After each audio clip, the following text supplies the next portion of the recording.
درې کسانو د درو کسانو ضامن الله پاک د درو کسانو ضمانت الله اخیستی که ژوندی وم زه به ستا کفایت کوم که ژوندی وم زه به تا ته لارې اسانه کوم که ژوندی وم زه به ستا لارې و تا ته مختصره کوم که ژوندی و ستا مشکلات و پریشانی به لرې کوم او که مړ سو الله فرمایي زه په خپل ضمانت جنت لرم درې کسان الله رب العزت د درو کسانو ضمانت اخیستی دی که ژوندی وې ستا هر مشکل به لرې کوم زه ستا دپاره کافي یم ستا دپاره به کفایت کوم او که مړ شوې په خپل ضمانت دې جنت لره بیا یم په دوی کې تر ټولو اولنی سړی هغه دی پیغمبر علیه صلات وسلام مبارک فرمایي چې سړی کور ته راننوځي سلام وایي السلام علیکم السلام علیکم بابا ادے بچان کوروالا صحیح سلام مزدوران هر څوک چې راغی سلام وایي د الله رسول فرمایي امام بخاري حدیث نقل کړی دی د دغه سړي الله ضامن دی که ژوندی وي آباد به یې شاد به یې کامیاب به یې کامرانه به یې او که مړ شوې الله فرمایي زه تا ته جنت درکوم که مړ شوې زه تا ته جنت درکوم دا څوک دا هغه څوک چې دی کور ته راځي سلام وایي السلام علیکم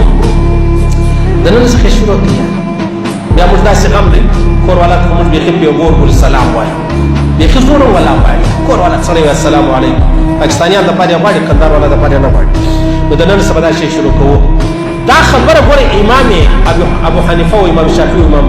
مالک نه ده کړې دا جناب نبی کریم مبارک صلی الله علیه وسلم او د محمد رسول الله په خبره کې نو شک دی یا که شک دی زما ستا په ایمان کې شک دی او بیا بله خبره دا ده خرچه پر راځي زور پر راځي روپۍ پر راځي یو شی نه راځي السلام علیکم او عجبه بله درته کوم ابن حجر یو حدیث نقل کړی دی فرمایي کله چې یو سړی کور ته راننوځي نو دی سلام ووایي یا بسم الله شریف ووایي په کور کې داسې شیطان شته که سړی بسم الله او شی نه ووایي کور ته راننوځي شیطان ژر ژر دا کور پر یوه خوا بله خوا راواړوي غالبا داسیم د هغه نوم دی د شیطان نوم داسیم نو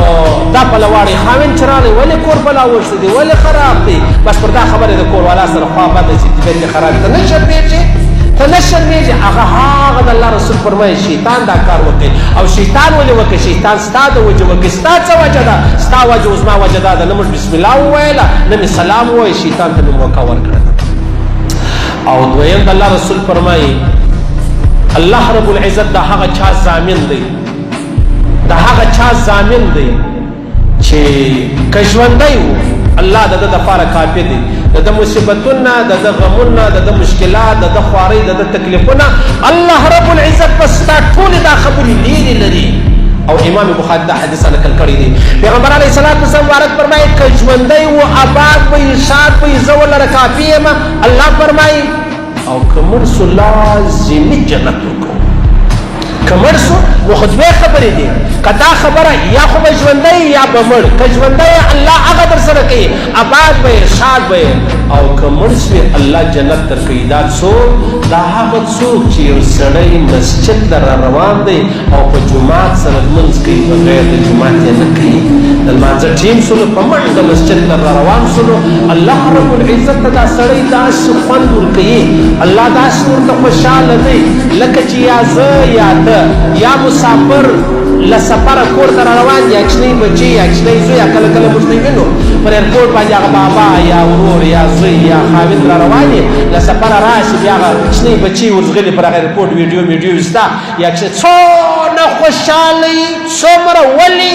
بابا رالی ادې راله نیکه رالی خاوند رالی ورور رالی زوی رالی څومره خوشحالي د الله رسول فرمایي چې یو سړی منزل را روان الله داسې ورته خوشحاله چې سړی منزل را روان الله پاک داسې ورته خوشحاله الله اکبر الله اکبر دون عظیم رب د لمر اوس چا درولې دی روان کړی د اسمان د مځکه د شپه د ورځ د چا د هغه الله عمر تا ته خوشحاله دی وایي پلانۍ را روان دی منزل را او داسې بېوقوفه داسې بدقسمت ستا هغه نه غواړي چې لمانځله راشي ولې الله وایي زه هم نه غواړم نه دې راځي سر خلاص ته خپل کار کوه زه به خپل کوم ته په ما نه خوشحاله کېږي الله فرمایي زه په تا نه خوشحاله کېږم نو دویم سړی د الله رسول فرمایي چې الله وایي زه ضامن یم هغه څوک که چیرې ژوندی وي آباد به یې شاد کامیاب کامران به یې او که مړ شوي جنت در کوم هغه سړی دی چې جومات له روان او لمانځه له ځان را رسي او یو لمونځ بغیر د جوماته دی پرېږدي نه او مسجد له روان سبحان الله الله دې را نصیب الله پاک دې را نصیب او دریم څوک دی دریم هغه سړی دی چې الله یې ضامن دی امام بخاري حدیث نقل کړی دی که ژوندی و که دی ژوندی و آباد به یې شاد به یې کامیاب و کامرانه به یې او که مړ سو الله جنت ورکوي هغه څوک دی